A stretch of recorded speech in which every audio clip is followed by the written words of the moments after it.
Welcome in to the Bro 4 Squad podcast. This is our review of Agents of S.H.I.E.L.D. Season 6, Episode 5, titled The Other Thing. Thank you guys so much for checking us out. What up, Trend Pimp? I'm your host, Jeff Hornacek.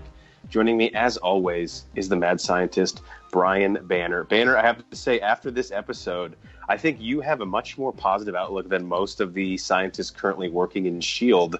Could I get you to possibly send them your resume? No.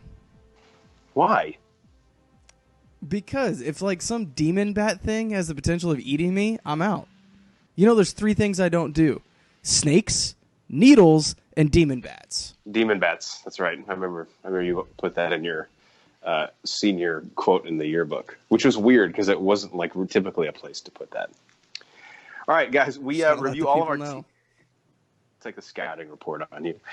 We review all of our TV episodes on the standard Bro 4 Squad criteria, and the 4 things are the acting, the story, our favorite scene, and then theories or questions going forward. So, Brian Banner, we'll toss it to you in the lab. Acting. Anybody stand out this episode, positive or negative, as we got a couple character arcs that kind of came to an end and some characters getting reunited with one another? So this is more of a one scene thing, and nothing against the actor, because he's still fantastic, but Clark Gregg cannot do a fight scene. Dude, I always forget her name. May. What's her name? Oh my God, what is the actress's name? I put you on the spot. I knew this was going to fucking happen. I'll look it up. Yeah. Ming Wong Wei. Ming-Na Wen. Yeah, she's great. Okay. She is fantastic. Sorry, Ming-Na Wen. Yeah. She was acting circles around that fight scene when her and Clark Gregg had to fight in the truck.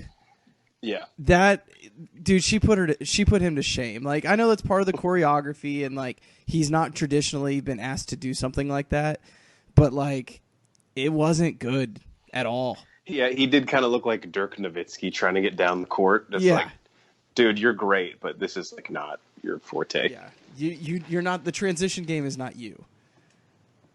He did have a lot. What's your opinion on Greg? Because this scene we finally got some old Coulson, like some flashbacks to him with May. I think he really got a chance to, because he's been Sarge the whole season. He's been Sarge the whole season, and I think even like even last season and even the season before, like he's been dying. Like, right. We haven't really just seen a open and honest Coulson like we saw in those flashbacks, which was really, really nice to see. I actually really enjoyed him. I just think that as a fake fighter, he's really, really fucking bad.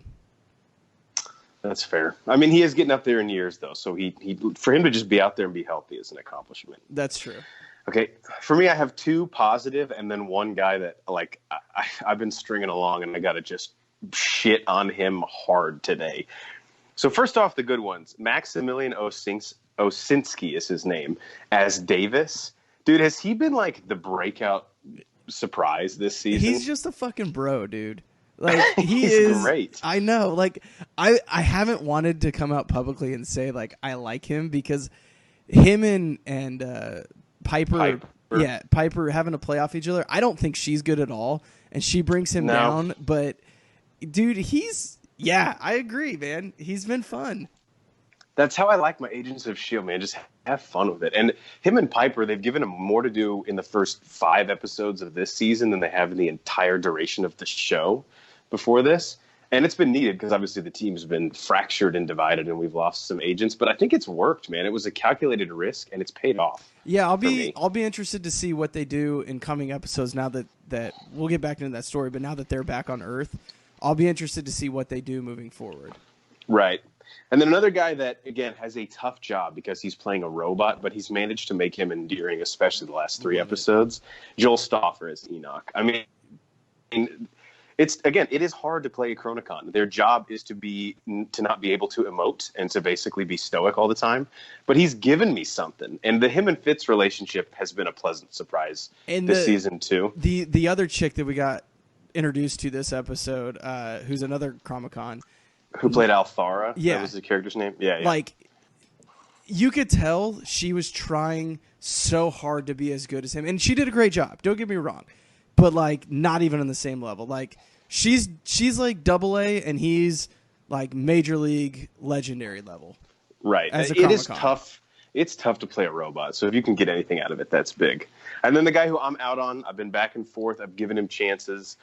Dr. Benson, played by Barry Shabaka Henley. He is a horrible character. He's written horribly, and the guy playing him, Barry Shabaka Henley, he had one emotional scene here with Yo-Yo, and I was like getting really fucking pissed off at him. He's atrocious, and he's almost like not quite at Deke level for me, but he is one episode away from being as my most hated character on this show. Wow. And you know that's saying something. Yeah, if he surpasses Deke for you, that's big time. That's big time. I'm out on him. Get him out. I need him to die or something. I think wish that bat should have gotten him instead of Davis. Or or Hunter. Keller. Yeah, we just went through 3 other fucking people that we probably want. Actually, I didn't want Hunter to die. I like Hunter. I miss Hunter. Yeah, he's fucking cool. All right, on to story. So 2 storylines that end up sort of coalescing and combining. So we have Enoch's planet basically got destroyed, and the Chronicon, who's like Althara, who I wrote down in my notes is Jada Pinkett Smith, 0 calories. Like it. They need the agents of S.H.I.E.L.D. and specifically Fitz and Simmons to help them time travel to save their world. And in line with that, Sarge basically tries to get May to rush his psycho fraternity. And we finally get the exposition and the backstory on what they're doing here on Earth. They're hunting the Shrikes, which are basically some monster we don't fully know about, but we know that they cause destruction wherever they go. And then, of course, at the end of the episode, the S.H.I.E.L.D. team is reunited with the exception of Fitz and Simmons. Story moved forward a lot this episode. I probably wish they would have divided up these revelations among like the last 3 episodes. But we finally got a few answers, and we kind of know where things are going. What did you think of the story in season 5, episode 6? Season 6, episode 5. Everything, whatever we're on, the latest and greatest. Everything on Earth with Sarge and May and the actual agents of S.H.I.E.L.D. And the Shrikes and all of that. I enjoy that. I like that. I like the fact that Sarge and his team aren't bad guys, but they're not good guys. They obviously see themselves as good guys. They're doing a service to the universe, but kind of at the expense of that whatever planet they're on. So it's kind of an interesting... They're really not afraid of collateral damage. Exactly. Yeah. And it's kind of an interesting dynamic because you don't really see that, and we're kind of slowly starting to see their side of the story, where up until this point they've just been bad guys. You know what I mean? But when you think about it, you're like, okay, well, they're really not bad guys in their own story. Which I mean, every bad guy is a good guy in their own story. Like that's the age-old trope. But this story is starting to show us that, which I'm really digging. Chromicons and needing to time travel and all that bullshit. Dude, I'm done with trying time travel. They did it. Yeah. We don't need it again. And then there's always going to be someone that wants to go back and affect a timeline. Yeah. You know? And I'm over it. Fitz and Simmons, like, oh, this is the only way that we could be together is if we do this. Get the fuck out of here. Like, just... I don't know. I love Fitz and Simmons together. I love them apart. I love them will they, won't they. I love them. They can't get together. But I'm fucking over it. I'm over it. Yeah, I'm a little sick of the pulling them apart, bringing them together, and then now it's like even when they're together, they're not together. Like, dude, again, you've pulled on that thread so many times. It's not attached to anything for me anymore. We're at the other end of the thread. Right. I will say this. There's still the big question, and it doesn't feel like they're setting us up for a big reveal, but it has to be the case, is why does Sarge look like Coulson? And I don't feel like that's been asked enough by the Agents of S.H.I.E.L.D. team as it should be. They're like, oh, that guy looks like Coulson. That's fucking weird. And then they're just I mean, I know... They're just like accepting it for what it is. They're like, yeah, it's like his doppelganger. It's fine. Yeah, they're like, we see so much weird shit that this is really not even a blip on the radar.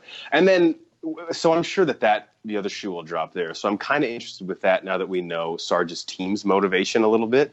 But now I have to wonder, are the rest of his team members clones of other people on Earth as well, like that we just haven't met? Like, what is the makeup of his team? How do these people come to be? Yeah, and then the last point, I didn't even think of that. The last thing I'm wondering is Agents of S.H.I.E.L.D. is very methodical and calculated with who they give screen time to early on in a season.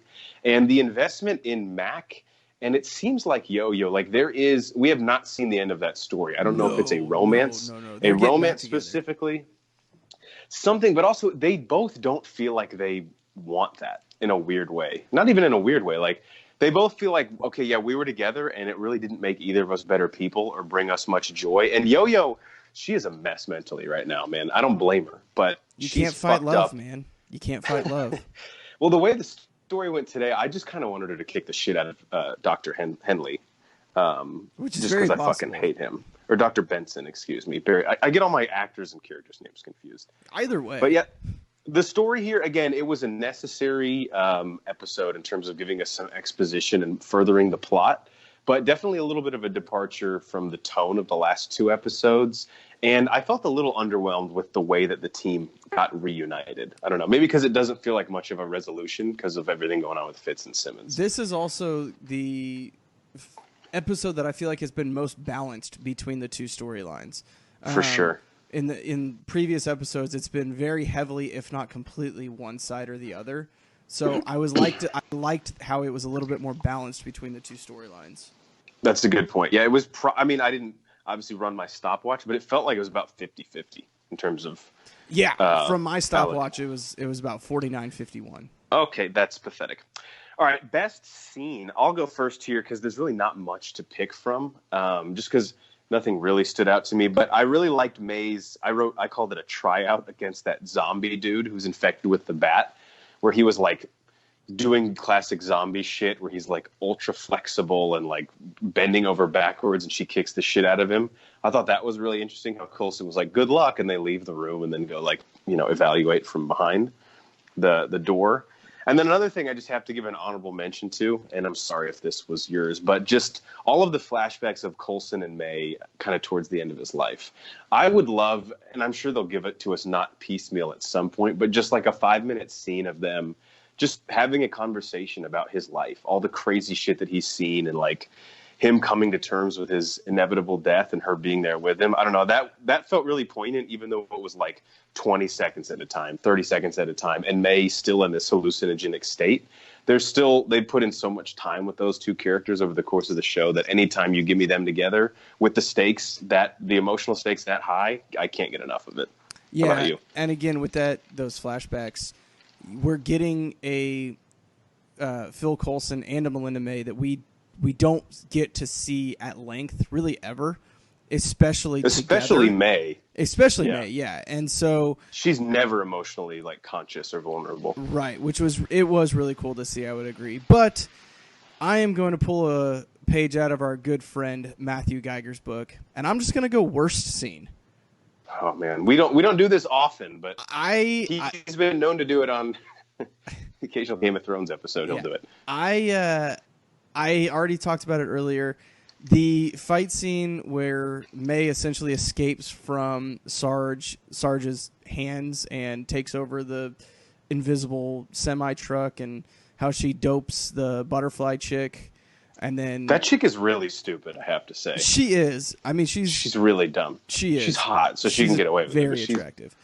But that just wasn't, especially for Agents of S.H.I.E.L.D., who has always been very, very well choreographed, was not as well choreographed. And then I feel like anytime they have people that can't do fight scenes, like Phil Gregg, just obviously clearly couldn't do, they do a really good job of hiding it. They did a very poor job of hiding it. I didn't like it. I'm fine with her escaping and what it did for the story moving forward, but the execution of the scene was very poor. I'm going to have to go back and rewatch that, because maybe I just wasn't paying close enough attention, but I really didn't notice him being exposed so bad with like the physical demands of the role. Yeah, maybe it was because I was like 6 beers deep, but I felt like he just did not perform to where he should have performed. And then I'm going to go an honorable mention. Wasn't really a scene or anything, but dude, Agents of S.H.I.E.L.D. has got some fucking money. What they put into the CGI when the Confederate ships came in. Oh yeah, that was incredible. I mean, that's movie level. That's better than some movies. The CGI specifically of ships, like think about how many times they're in the Zephyr or like a Quinjet, looks incredible on this show. They do a great job, and they use it. I don't even want to say sparingly because they really don't, but they use it They're very pretty strategically. liberal with it, yeah. Strategically. There's been very few times on this show. I can think of like two. One was when the monolith would suck people up, but very few times where I was like, oh, that felt like television CGI. Like most of the time, if they're going to, like you said, invest in the story where something needs to be created with a computer-generated image, they make sure that it doesn't look like shit, which is impressive for a television show. Yeah. All right, last thing, theories and questions. Again, I don't have much because I feel like they gave us answers now. We just need to see how things play out. But my first one, I picked up on a piece of dialogue in the beginning of the episode, which you and I had kind of gone back and forth on in a previous episode. So the zombie bat things. Someone in the SHIELD base says that Sarge implanted the parasite in the man. It actually might have been Dr. Benson. So that confuses me because he also does the same thing for May's tryout, where if these zombie bats are like taking over the world, then why are you using them as a weapon? That seems incredibly irresponsible and callous and almost like they're setting themselves up to be the hero. So do you believe basically what Sarge tells May about the zombie bats? Is the question. I think I do believe him. And that's because I think that Sarge is in some way also Phil Coulson. So even if it's like a different dimension or different time and they got warped or however they want to get there, it's going to be probably dumb, but it is going to be Phil Coulson reincarnated or whatever. And I just cannot believe that any form of Phil Coulson would be that bad of a guy that, oh, we're going to create a problem that we can solve so that we look good. I don't think that that's possible. And that's fair. I just don't know if Sarge has Phil Coulson's conscience, because to me right now, and again, we have half the picture because we're about halfway through the season, I think, it seems too convenient that they miraculously have the only cure to stop not only these zombie bats, but they also have a way to start the spread of the zombie bats. Yeah. But so I got a question for you. So they mentioned that in Peru there may or may not be another monolith. Are we going to see all three monoliths together at any point? Well, and what was the line Benson made? He said maybe the zombie bats, like those control time and space. Maybe these control life and death. Are these like our zero-calorie version of the Infinity Stones, but all Earth-based or something? That's exactly what I was thinking. So it's an interesting concept, and I'm not sure what they'll do with it. But, I mean, getting all those powers together would certainly be something that would draw the attention of otherworldly threats, you'd have to think, right? And it kind of makes sense, too, because I think we have pretty clearly established now, whether it's through time travel or whatever, that these are not connected to the movies anymore. So this show needs its big thing, like the Infinity Stones, right? Mm-hmm. And it does give the creators free reign to do what they need to now for the story. So I wouldn't be upset about that if they did do a light version of the Infinity Stones. Last question I had, and then anything you obviously want to talk about. Sarge basically says he can be killed, I think, but he's essentially immortal, like Ra's al Ghul. He says he's lived like hundreds of years before May, and he'll live hundreds of years after her.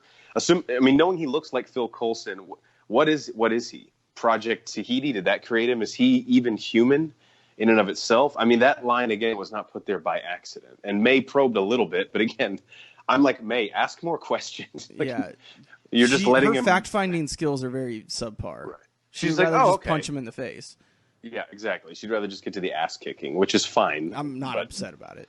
Right. She's also great at extracting information. Use those skills. Get him in a leg lock. Choke his ass out. Yeah. I mean, stab him in the dick. Whatever gets results. So I don't know. I have really no guess at this point what that means. I didn't know if you had anything to venture on. Yeah, I'm almost wondering if it's it's Sarge's conscience, different person. And I'm completely contradicting what I just said, so bear with me here, folks. But when he quote unquote dies, he just moves to a different host. So he has moved to Phil Coulson's body as a host, which is what gives him Phil Coulson's DNA. So now they kill the doppelganger of Phil Coulson again, then that conscience or whatever is going to move to a different host. Just for conversation purposes, we'll say Mac or, whoever. That's really interesting. I never even thought of it that way. Yeah, it goes. So he's basically everything like I just said goes against everything I just said. So either way, I'm pretty sure I'm going to be right. Yeah, you're just hedging your bets at this point. One of them will probably be correct. You just throw a bunch of shit on the wall and see what sticks. All right. Did you have any other theories or questions before we let people go?